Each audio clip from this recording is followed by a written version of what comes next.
ιδιαίτερα σήμερα, η οποία είναι μια διπλή γιορτή. Η Θεσσαλονίκη, όπως ξέρετε, γιορτάζει τα 113 χρόνια της απελευθέρωσής της με την βοήθεια του Αγίου Δημητρίου. Με λαμπρότητα σήμερα γίνεται στη Θεσσαλονίκη ο διπλός εορτασμός του Πολύου Αγίου Δημητρίου και της 113 επετείου απελευθέρωσης της πόλης από το Οθωμανικό ζυγό.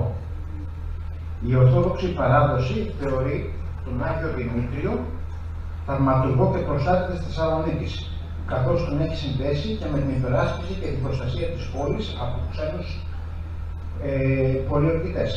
Η παράδοση αυτή ενισχύθηκε από το γεγονός ότι η απελευθέρωση της Θεσσαλονίκης έγινε την ημέρα της εορτής του, δηλαδή 26 Οκτωβρίου του 1912. Σαν σήμερα δηλαδή, πριν ακριβώς 113 χρόνια. Εμείς, σαν Ομοσπονδία, συνεχίζουμε κάθε χρόνο την όμορφη αυτή εκδήλωση. Δυστυχώς φέτος, όπως ξέρετε, γίνονται πάρα πολλές εκδηλώσεις σε τοπικό επίπεδο, σε εκκλησιαστικό επίπεδο, σε σχολικό επίπεδο. Ευελπιστούμε ότι αργότερα θα έρθει ο κόσμος, έχουμε ένα πολύ πλούσιο πρόγραμμα και εδώ θα ήθελα να δώσω συγχαρητήρια στην Επιτροπή στη Χριστίνα συγκεκριμένα. Και πιστεύω ότι δεν πρέπει να ξεχνάμε τους ήρωες του 1940, αυτούς που πολέμησαν στην Πύρνο, στο Καρπάκι, στη Βόρεια Ήπειρο. Άντρες και γυναίκες κάτω από δύσκολες και αριστές συνθήκες, όλοι και όλες είπαν το όχι στον εθνικό εισβολέα. Ζήτω το όχι, ζήτω η Ελλάδα. Σας ευχαριστώ.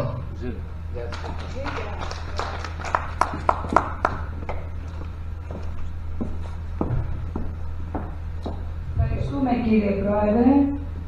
Να είστε καλά και πάντα άξιος και πάντα δύναμη. Με πολύ χαρά και ευχαριστούμε για την τιμή κύριε Ράντε που θα έχετε φέτος στο Πανηγυρικό να εκφωνήσετε και να σας πω και λίγα λόγια όπως μας τα δώσατε εσείς κύριε Ράντε.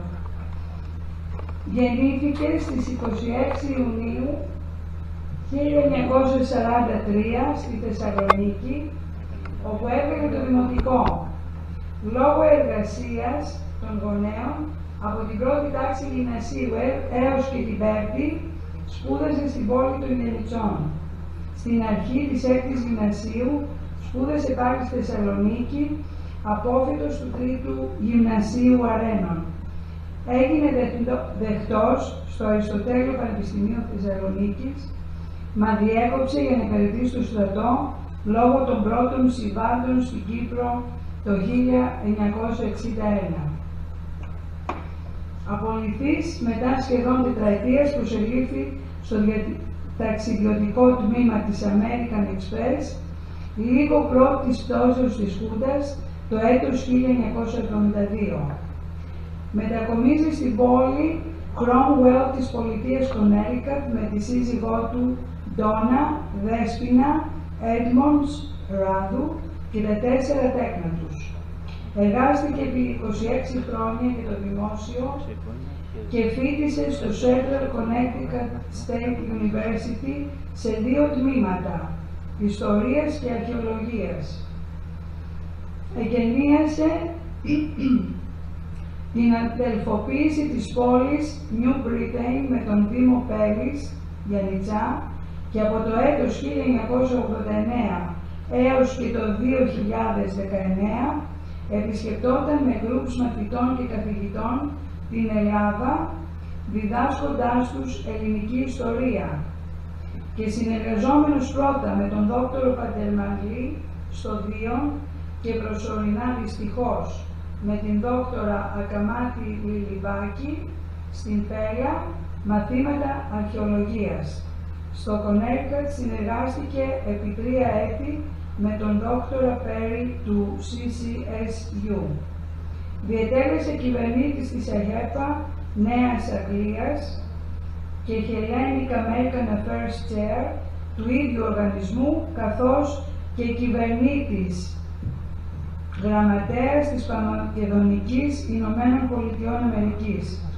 Τέλος, ως συνταξιούχος, δίνει ως επιδοτήσεων δωρεάν διαλέξεις επί ιστορικών, αρχαιολογικών θεμάτων σε σχολεία και οργανισμούς στις γύρω περιοχές, Παμακεδονική, Πανηπειωτική, Αρχέπα και τώρα καλωσορίζετε και στην Ομοσπονδία, κύριε Ράδε. Ευχαριστούμε πάρα πολύ.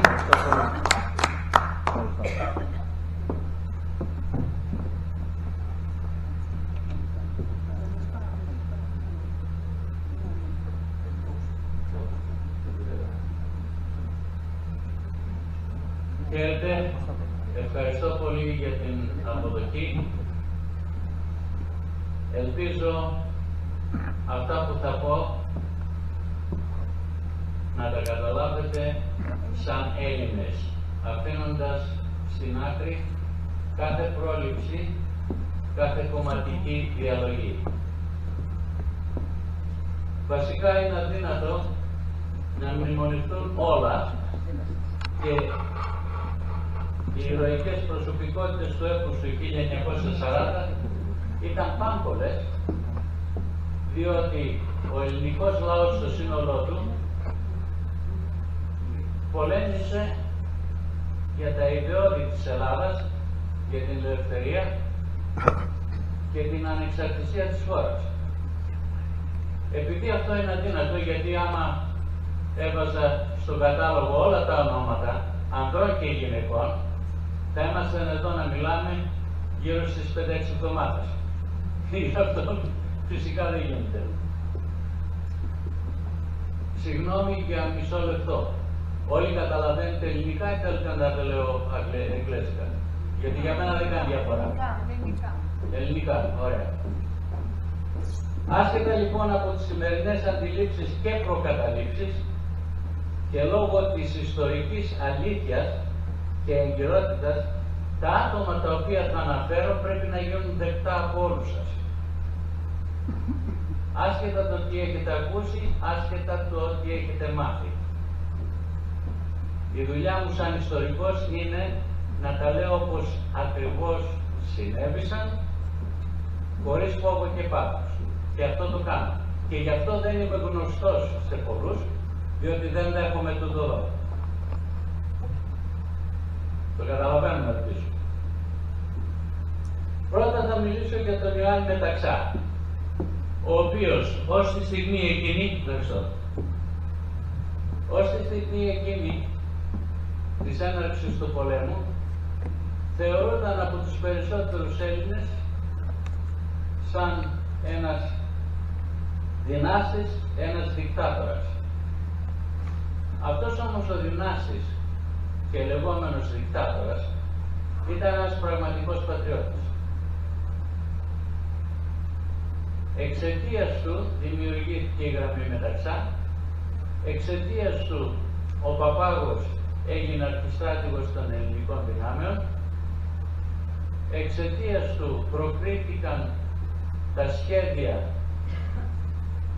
άμυνας της Ελλάδας, γιατί η άμυνα της Ελλάδας δεν άρχισε την ημέρα που κηρύχθηκε ο πόλεμος. Πρώτου πολέμου κατελήφθη η Αλβανία, πρώτου πολέμου η Βουλγαρία επήγε με τη Γερμανία και την Ιταλία, πρώτου πολέμου χρειαζόταν εξαιτίας της πολιτικής κατάστασης στην Ελλάδα, στην πραγματικότητα χρειαζόταν μια δικτατορία. Γιατί η πολιτική τότε της Ελλάδας κάνανε αυτό που κάνουν και οι σημερινοί. Ο ένας κατηγορούσε τον άλλον, η μια κυβέρνηση ανέβαινε, την άλλη μέρα η άλλη κυβέρνηση έπεφτε και γινόταν της κακομοίρας. Λοιπόν, αυτός ο άνθρωπος έγινε γνωστός περισσότερο από το ότι έβγαλε το ραδιόφωνο και ο τύπος, ο γραπτός τύπος, με το λακωνικό όχι. Έπιασε αυτή η κουβέντα. Αυτή η λέξη έπιασε. Μας θύμισε το Λεωνίδα. Μας θύμισε το Μωρόν Ραβέ. Στην πραγματικότητα όμως, όταν ο Ιταλός πρέσβης 3 η ώρα το πρωί επήγε και ζήτησε χωρίς καμία άλλη δικαιολογία. Την παράδοση της Ελλάδας, ο πρωθυπουργός αυτός, ο Μεταξάς, ο Δυνάσης, δεν είπε όχι, απάντησε στα γαλλικά. Γιατί τα γαλλικά τότε ήταν ό,τι είναι σήμερα η αγγλική γλώσσα. Και μεταφράζοντας στα ελληνικά ή παραφράζοντας τα έλεγα καλύτερα, του είπε, λοιπόν κύριε πρέσβη, αυτό σημαίνει πόλεμο. Αμέσως κάλεσε τον βασιλέα τότε, τον Γεώργιο τον Δεύτερο, όλους τους στρατηγικούς ηθήνοντες και ορισμένους πολιτικούς παράγοντες οι οποίοι ακόμα υπήρχαν στην Ελλάδα, άσχετα αν δεν είχαν δύναμη κομματική. Όλοι συμφωνήσαν ότι η Ελλάδα έπρεπε να αντισταθεί.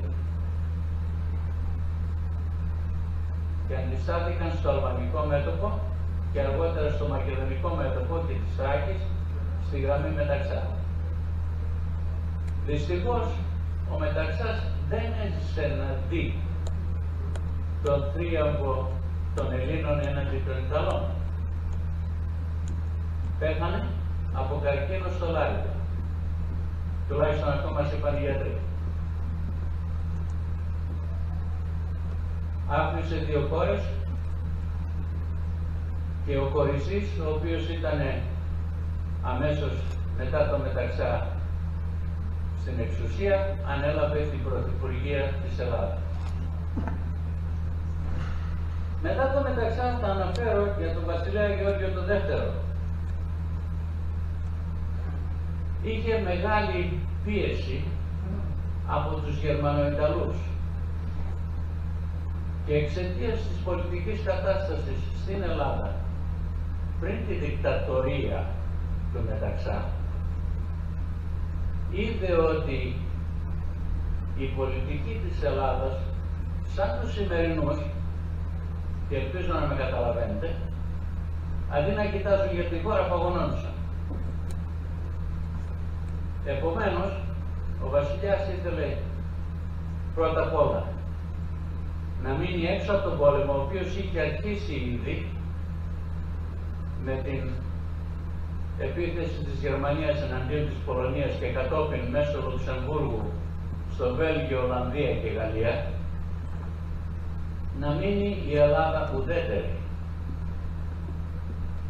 Βλέποντας ότι αυτό μάλλον δεν θα γίνει και προβλέποντας το μέλλον, διόρισε το Μεταξά σαν δικτάτορα. Παρ' όλα αυτά ήταν αγγλόφιλος. Σε αυτό εγώ προσωπικά, σαν ιστορικός, δεν είμαι ευχαριστημένος και θα εξηγήσω ακριβώς το λόγο γιατί. Δεν είδαμε ποτέ κανένα καλό από την Αγγλία. Αλλά η κατάσταση ήταν τέτοια, ο βασιλιάς δεν είχε και πολύ διαλογή μεγάλη. Όταν οι Γερμανοί με τους Βουλγάρους, μετά τους Ιταλούς, χτύπησαν και από την πλευρά της Μακεδονίας και Θράκης, αναγκάστηκε να φύγει από την Ελλάδα, πρώτα μέσω Κρήτης και μετά πήγε στην Αλεξάνδρεια, οπότε συνέχισε στο πλευρό των Άγγλων να υποστηρίζει όσο μπορούσε τις ελληνικές ένοπλες δυνάμεις να βοηθήσουν τους συμμάχους. Πάμε στο νούμερο 3 τώρα. Αλέξανδρος Παπάγος.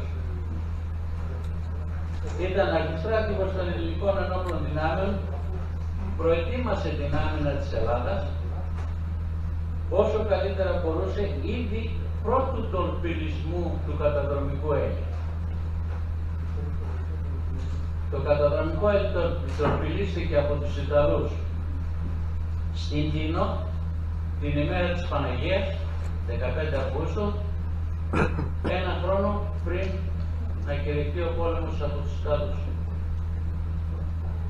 Ο Μεταξάς τι έκανε? Για να αποφευχθεί, επειδή δεν ήταν απόλυτα έτοιμη η Ελλάδα ακόμα, κάθε πολεμική ενέργεια, διέδωσε ότι ο τροπιλισμός έγινε από αγνώστους, ενώ το ήξερε πολύ καλά ότι έγινε από τους Ιταλούς.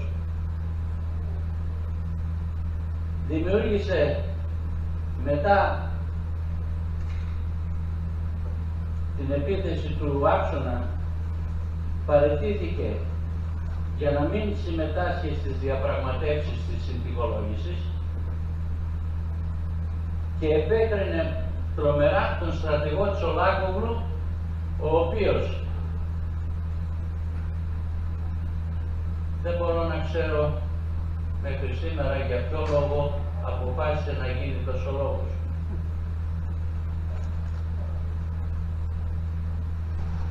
Μετά ο Παπάγος δημιούργησε στρατιωτική ιεραρχία προς αντίσταση με διάφορους άλλους υποστράτηγους, ταγματάρχης, συνταγματάρχης, αλλά το 1943 τον Ιούλιο πιάστηκε εχμάλωτος από τους Γερμανούς και τον μετέφεραν στον Νταχάου.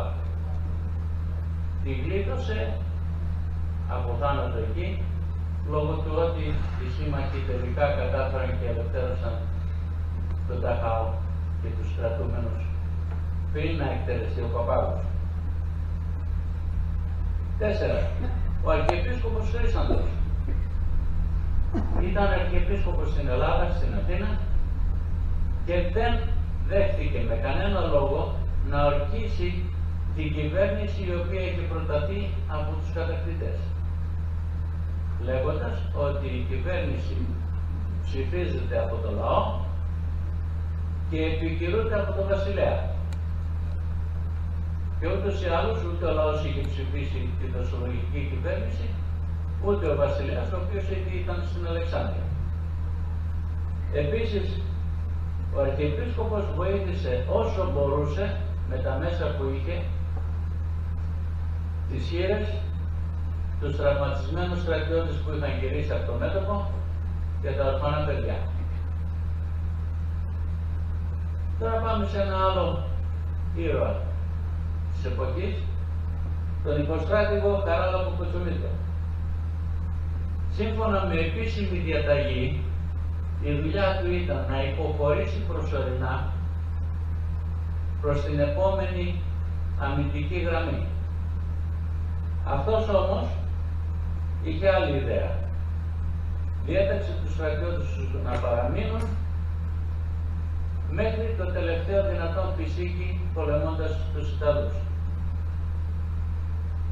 Στα υψώματα της Γραμπάλας, Δελάς και Τρεμισιών ήταν ο πρώτος που νίκησε τον κατακτητή, όχι ακόμα κατακτητή, και αργότερα στη γραμμή άμυνας Ελέας Καλαμά δημιούργησε κυκλωτικό ρυθμό στην κοιλάδα του ποταμού Αράκου, που όμως δεν ολοκληρώθηκε εξαιτίας του ότι δεν υπήρχαν τα μέσα. Τώρα πάμε σε κάποιον που πιθανόν να σας εκπλήξει. Το όνομά του Μαρδοχέος Πριζής. Έλληνας αξιωματικός εβραϊκής καταγωγής. Για την αλήθεια, είχαμε πάνω από 12.000 Έλληνες στρατιώτες εβραϊκής καταγωγής που πολέμησαν σε όλα τα μέτωπα. Γιατί αισθανόταν Έλληνες, άσχετα από το τι πίστευαν. Πρώτου πολέμου ο Μαρδοχέος εκπώνησε σχέδιο απόθυσης του εχθρού σε περίπτωση επίθεσης μέσω Αλβανίας. Το σχέδιο εγκρίθηκε από τον αρχιστράτηγο Παπάγο. Την 28η Οκτωβρίου τον βρήκε να διοικεί τον υποτομέα του Δελφινακίου της 8ης Μεραρχίας, δηλαδή ήταν κάτω από τον Κατσιμήτρο, εκείνον είχε διοικητή, και η ομάδα του εχμαλώτησε τους πρώτους Ιταλούς εισβολείς. Την 5η Δεκεμβρίου του 1940, ενώ ήμασταν έτοιμοι να καταλάβουμε τι πρεμετεί στην Αλβανία, λόγω του ότι ο καιρός ευνόησε αεροπορικές επιδρομές των Ιταλών, πολυπολήθηκε με τους στρατιώτες του. Διέταξε τους στρατιώτες του να μπουν σε χαρακόμματα, αλλά για να τους έχει ενθαρρυμένους και να συνεχίσουν να πυροβολούν εναντίον των αεροπλάνων και των Ιταλών που ερχόντουσαν επιτιθέμενοι, παρέμεινε καβάλα στο άλογο του. Αυτό του κόστησε τη ζωή, γιατί μια βόμβα τον σκότωσε τελικά. Σήμερα ο Ραβίνος στη Θεσσαλονίκη είναι συγγενής του και λέγεται Μαρδοκιός κι αυτός. Πάμε στο ταγματάρχη Κωνσταντίνο Δαβάκη. Βρέθηκε αντιμέτωπος στην ιεραρχία Τζούλια, η οποία ήταν φημισμένη Ιταλική ιεραρχία. Αμύθηκε όσο που έλαβε ενισχύσεις. Και την 1η Νοεμβρίου αντεπετέθη, αναγκάζοντας τους Ιταλούς να τραπούν σε φυγή. Δυστυχώς, 6 μέρες αργότερα, τραυματίστηκε βαριά. Στο γιατρό αξιωματικό που πήγε να τον βοηθήσει, είπε «Αφήστε με ως έχω, απλώς κοιτάξτε να κρατήσετε τις θέσεις μας εναντίον των Ιταλών». Φυσικά μεταφέρθηκε στο νοσοκομείο και ο ταγματάρχης Ιωάννης Καραβίας πήρε τη θέση του Δαβάκη.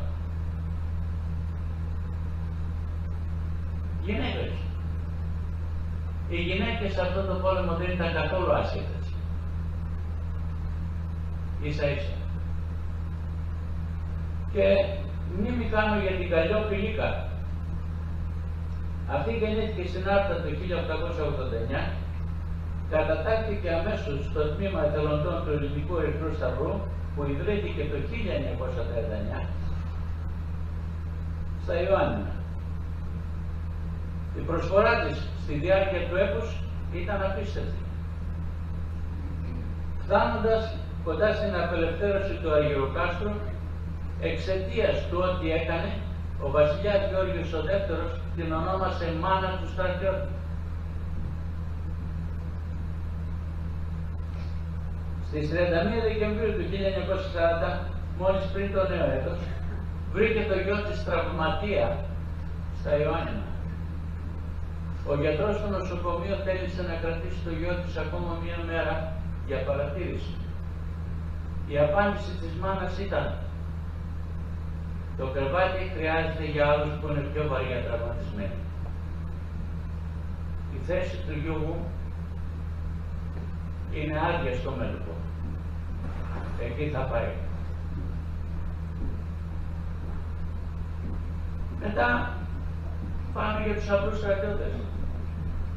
Ένας από τους απλούς στρατιώτες ήταν ο Γιώργος Οικονομίδης, που αργότερα έγινε πολύ διάσημος μέσω ραδιοφωνικών εκπομπών και μέσω τραγουδιών. Αυτός με τα βήματά του στο μέτωπο ενθάρρυνε τους στρατιώτες μας, καθώς έκανε λογοπαίγνιο γελιοποιώντας τον Μουσολίνη και τους φασίστες. Τα τραγούδια του, τα ποίηματά του γίνανε τραγούδια.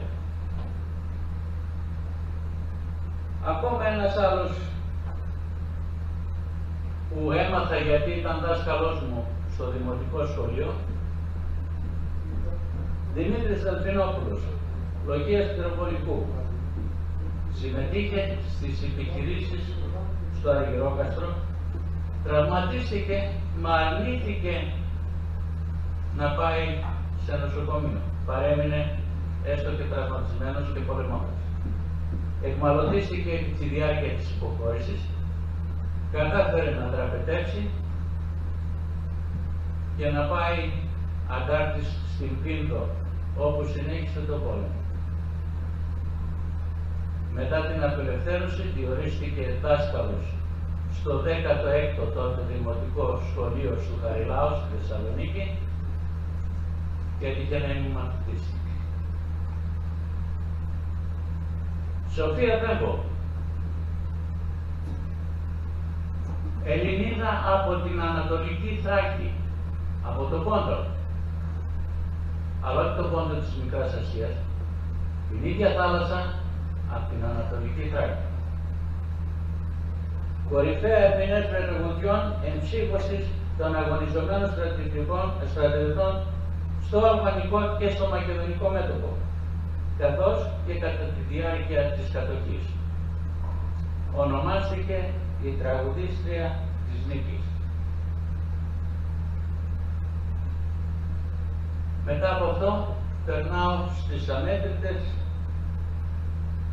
ανώνυμες και επώνυμες νοσοκόμες από όλη την Ελλάδα.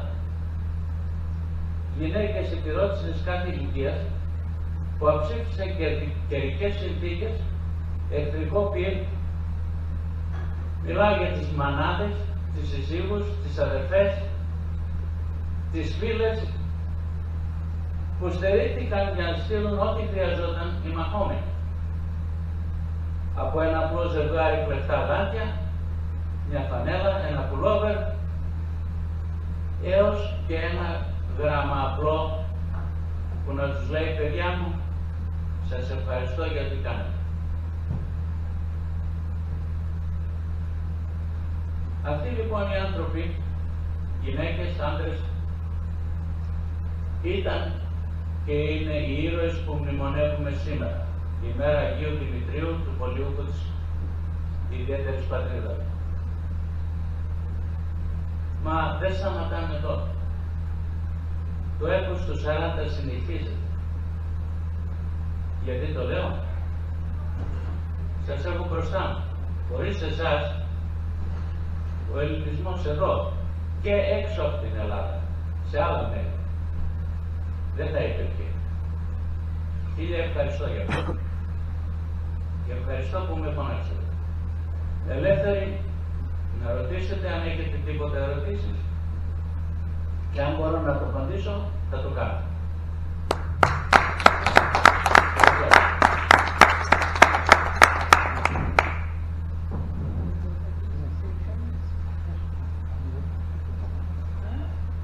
Ερωτήσεις, μάλιστα. Η αντίσταση των Ελλήνων λέγεται ότι βοήθησε τα μέγιστα στο μέτωπο της Ρωσίας. Μπορείτε να μας πείτε κάτι? Βεβαίως. Το ότι βοήθησε είναι γεγονός. Παραδεχτώ, όχι. Οι σύμμαχοι, σε εισαγωγικά, πάντοτε ξεχνούν μετά το γεγονός. Θα έχετε ακούσει τη φράση ότι ο Τσόρτσιλ είπε πως από τώρα και στο εξής δεν τα λέμε οι Έλληνες πολεμούν σαν ήρωες, αλλά οι ήρωες πολεμούν σαν Έλληνες. Αν το είπε, δεν το έγραψε ποτέ. Έχω διαβάσει τα απομνημονεύματά του και δεν αναφέρει πουθενά το τι πρόσφεραν οι Έλληνες. Τους αναφέρει, ναι, αλλά τους αναφέρει σαν δεύτερη κατηγορία παίκτες ποδοσφαίρου. Όλα τα έκανε η Αγγλία.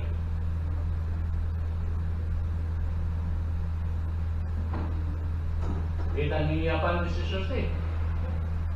Ευχαριστώ. Το γεγονός ότι χάσαμε τη Βόρεια Ήπειρο, πώς τη χάσαμε και γιατί? Η Βόρεια Ήπειρος ίσως να θυμώσει κάποιος που είναι από την Κρήτη. Έχουμε κριτικούς εδώ πέρα. Πιστέψτε με, δεν έχω τίποτα παραθαυμασμό για τους Κρήτες. Αλλά έχω κατηγορία για τον Βενιζέλο. Χάσαμε τη Βόρεια Ήπειρο εξαιτίας του Βενιζέλου. Χάσαμε τη Ρωμυλία εξαιτίας του Βενιζέλου. Χάσαμε την Ανατολική Θράκη εξαιτίας του Βενιζέλου. Και χάσαμε και τον Πόντο, όπως οι περισσότεροι τον γνωρίζουμε, στη Μικρά Ασία, εξαιτίας του Βενιζέλου.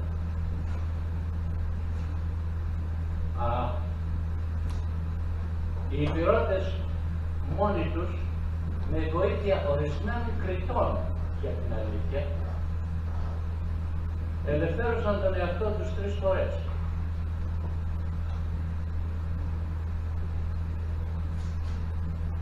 Εμείς τους έχουμε ξεγράψει.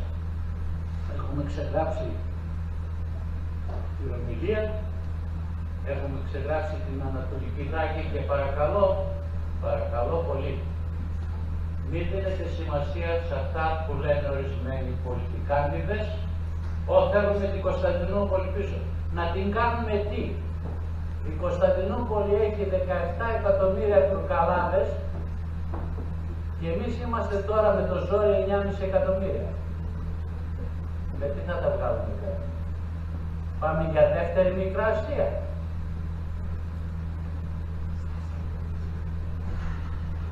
Σκεφτείτε το. Ο Πόντος τότε μπορούσε να ενωθεί και έγινε μία ένωση με την Αρμενία, οπότε θα ήταν πολύ πιο βιώσιμα και τα δύο μέρη από ό,τι είναι σήμερα, σαν κράτος. Ο Βενιζέλος το αρνήθηκε. Και συγκεκριμένα φοβέρησε ότι όποιος από την Ελλάδα στρατηγικός πάει να βοηθήσει τον Πόντο θα θεωρούνταν προδότης και θα πέρναγε από το απόσπασμα. Ευχαριστώ πολύ.